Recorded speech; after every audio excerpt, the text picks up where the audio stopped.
Lundi 16 octobre 2023, L'appel de Dieu pour la mission. nous vous accueillons de nouveau sur votre chaîne, l'Aventure dans la Parole. Et nous sommes heureux de vous souhaiter la bienvenue. Que Dieu nous aide, qu'il nous ouvre l'esprit et qu'il nous guide dans l'enseignement de sa parole en ce nouveau jour. Nous vous invitons à participer avec nous en cliquant sur le pouce. Abonnez-vous si ce n'est pas encore fait. Laissez-nous des commentaires sur ce que vous avez compris et appris et surtout partagez le lien avec tous vos contacts. Le texte à mémoriser de cette semaine que nous vous invitons à dire avec nous se trouve dans Actes chapitre 1, le verset 8. Mais vous recevrez une puissance, le Saint-Esprit survenant sur vous, et vous serez mes témoins à Jérusalem, dans la Judée, dans la Samarie et jusqu'aux extrémités de la terre. Nous vous invitons à le redire avec nous. Actes chapitre 1er, le verset 8. Mais vous recevrez une puissance, le Saint-Esprit survenant sur vous, et vous serez mes témoins à Jérusalem, dans toute la Judée, dans la Samarie et jusqu'aux extrémités de la terre. À quoi Dieu engage-t-il ceux qui veulent le suivre? Jusqu'où Dieu invite son peuple à répandre son message. Si un beau jour tu es parti en aventurier, coupant les racines qui te retenaient à ton passé, pars de ton pays, je te bénirai, car j'ai fait pour toi un très beau projet, disait cette voix que tu entendais au fond de ton cœur. On dit que partir, c'est mourir un peu. Les réflexions de cette semaine nous aideront à répondre à ces questions. Et aujourd'hui, nous le faisons avec la séquence. Devenir une bénédiction pour le monde entier. Nous vous invitons à lire avec nous Genèse chapitre 12, les versets 1 à 3. Et nous répondrons à la question suivante. En quoi l'instruction de Dieu à Abraham était-elle un appel à la mission? Genèse chapitre 12, le verset 1 à 3. L'Éternel dit à Abraham, « Va-t'en de ton pays, de ta patrie, de la maison de ton père, dans le pays que je te montrerai. Je ferai de toi une grande nation, et je te bénirai. Je rendrai ton nom grand, et tu seras une source de bénédiction. Je bénirai ceux qui te béniront, et je maudirai ceux qui te maudiront. Et toutes les familles de la terre seront bénies en toi. » Après lecture de ce texte qui se trouve dans Genèse chapitre 12, le verset 1 à 3, répondons à la question « En quoi l'instruction de Dieu à Abraham était-elle un appel à la mission ?» Dieu envoie Abraham dans un pays qu'il ne connaît pas. Et Dieu dira à Abraham que toutes les nations de la terre, toutes les familles de la terre seront bénies en lui, en sa postérité.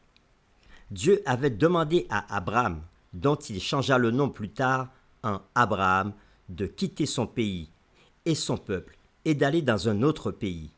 Tout cela faisait partie du plan de Dieu d'utiliser Abraham comme moyen pour accomplir ses desseins sur la terre. Et Abraham s'en alla selon la parole du Seigneur. Si Dieu a un plan pour vous, cela peut être un appel de quitter votre famille élargie et votre peuple et d'aller dans un endroit qu'il prépare pour que vous le serviez, afin d'être une bénédiction pour les autres. Lisons maintenant les textes suivants et nous répondrons à la question « Que dit chaque texte sur l'alliance de Dieu et la promesse qu'il nous a faite ?» Genèse chapitre 3, le verset 15. « Je mettrai inimitié entre toi et la femme, entre ta postérité et sa postérité, celle-ci t'écrasera la tête et tu lui blesseras le talon. » À travers ce texte, Dieu fait une promesse à l'humanité. Il fait une promesse à l'homme en lui disant « J'enverrai celui qui sera vainqueur sur le serpent qui a entraîné l'homme dans le péché. » Genèse chapitre 17, le verset 19. Dieu dit « Certainement Sarah, ta femme, t'enfantera un fils, et tu l'appelleras du nom d'Isaac. J'établirai mon alliance avec lui comme une alliance perpétuelle pour sa postérité après lui. Ici, Dieu renouvelle à nouveau son alliance avec l'homme, mais il le fait avec Abraham en lui disant qu'il fera une alliance perpétuelle avec sa postérité. Nombre chapitre 24, le verset 17. Je le vois, mais non maintenant. Je le contemple, mais non de près. Un astre sort de Jacob, un sceptre s'élève d'Israël. Il perce les flancs de Moab et il abat tous les enfants de Seth. Ici encore, l'alliance de Dieu est répétée et on voit qu'il s'agit d'un astre qui sort de Jacob. Cet astre, c'est Jésus lui-même qui viendra de la descendance de Jacob. Ésaïe chapitre 9, le verset 6. Car un enfant nous est né, un fils nous est donné, et la domination reposera sur son épaule. On l'appellera admirable, conseiller, Dieu puissant, Père éternel, Prince de la paix. À travers ce texte, le prophète Ésaïe annonce déjà la venue de Jésus-Christ. Et il dit déjà comment on appellera Jésus-Christ. Donc c'est la promesse de l'alliance qui est encore répétée à travers ce texte. Daniel chapitre 9, le verset 24 à 27. 70 semaines ont été fixées sur ton peuple et sur ta ville sainte pour faire cesser les transgressions et mettre fin au péché, pour expier l'iniquité et amener la justice éternelle, pour sceller la vision et le prophète et pour oindre le Saint des Saints. Sache-le donc et comprends. Depuis le moment où la parole a annoncé que Jérusalem sera rebâtie, jusqu'à loin au conducteur, il y a 7 semaines et 62 semaines. Les places et les fossés seront rétablis, mais en des temps fâcheux. Après les 62 semaines, un oint sera retranché, et il n'aura pas de successeur. Le peuple d'un chef qui viendra détruira la ville et le sanctuaire, et sa fin arrivera comme par une inondation. Il est arrêté que les dévastations dureront jusqu'au terme de la guerre. Il fera une solide alliance avec plusieurs pour 1 semaine, et durant la moitié de la semaine, il fera cesser le sacrifice et l'offrande. Le dévastateur commettra les choses les plus abominables jusqu'à ce que la ruine et ce qui a été résolu fondent sur le dévastateur. Cette prophétie des 70 semaines du prophète Daniel annonce la venue d'un oint. Et comment ce oint qui est Jésus, le Messie, il sera retranché, il sera mis à mort pour le salut des hommes. Donc l'alliance est confirmée par la venue de Jésus et par sa mort sur la croix pour nous. Matthieu chapitre 1er, le verset 21. Elle enfantera un fils et tu lui donneras le nom de Jésus. C'est lui qui sauvera son peuple de ses péchés. Dans Matthieu chapitre 1er, verset 21, c'est l'annonce dans le Nouveau Testament de la promesse qui va s'accomplir, et elle va s'accomplir par la naissance de Jésus que Marie va enfanter. D'après les textes ci-dessus, il est clair que Dieu allait accomplir la promesse faite dans le jardin d'Éden, selon laquelle quelqu'un viendra comme solution au problème du péché.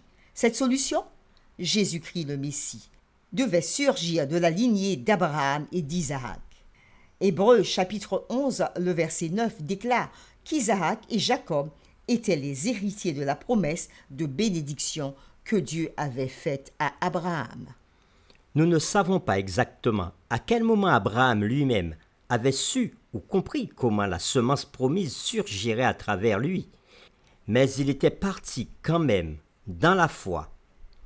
Et comme le dit Hébreux chapitre 11, le verset 8, c'est par la foi qu'Abraham, lors de sa vocation, obéit et partit pour un lieu qu'il devait recevoir en héritage, et qu'il partit sans savoir où il allait.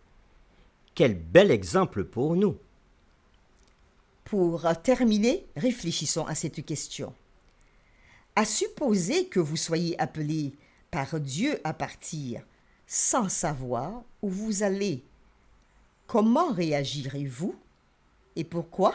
Nous vous invitons à prier avec nous. Loué sois-tu, notre Père et notre Dieu, parce que tu es un Dieu d'amour, tu es un Dieu de miséricorde. Et quand tu fais une promesse, tu tiens ta promesse et tu la réalises. Depuis l'Éden, tu avais promis d'envoyer Jésus pour régler le problème du péché. Tu as renouvelé cette promesse à Abraham, puis plus tard au peuple d'Israël. Et Jésus est réellement venu pour donner sa vie, pour que l'homme soit sauvé. Alors, aujourd'hui encore, nous pouvons mettre notre confiance dans ta parole parce que ce que tu dis, tu le réalises. Tu nous envoies aussi et tu nous dis qu'à travers nous, le monde entier peut être béni puisque nous pouvons apporter cette parole de salut à tous ceux qui sont autour de nous. Aide-nous, comme pour Abraham, à être des sources de bénédiction. Nous t'avons prié au nom de Jésus.